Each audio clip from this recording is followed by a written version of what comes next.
How about that quantum realm, huh? Sure is a sci-fi MacGuffin. It's actually so powerful and MacGuffin-y, it was able to kick Agents of S.H.I.E.L.D. out of continuity along with all the Netflix shows, despite the fact that Agents of S.H.I.E.L.D. literally uses the quantum realm.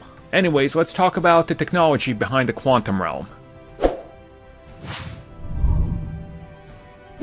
We don't really know what the quantum realm is capable of in the grand scheme of things in the MCU. Again, we've seen it in one movie, and we've seen it in Agents of S.H.I.E.L.D. We know it can lead to parallel world, parallel dimensions, diverging dimensions, to the past, to the future. Who knows what else, what extent they're going to explore it in, we don't really know. Maybe they'll never go back to it again, for all we know. Honestly, it's up in the air, really. Now, of course, the whole quantum technology and everything was a joint creation, if you will, with multiple minds in the MCU working on it to refine it to how we see it in Avengers Endgame. It started with research that was started by Hank Pym, and eventually it was perfected by Professor Hulk, or just Hulk played by Mark Ruffalo. So we recently found out in those Wakanda files that Tony Stark and the Hulk were messaging back and forth, trying to figure out what exactly this technology can do and the extent of it, and all of these emails and corresponding to each other was all encrypted in hopes of nobody finding it. Now, when they get upon actually talking about the quantum realm, entering it, and how it works, which is the same explanation that's given in the movie, so we don't need to go over that, what they end up going into is Stark actually talking about the fact that if they do this, this could lead to the creation of multiple realities that splinter from that exact moment, and of course what that would mean would be pretty astronomically big for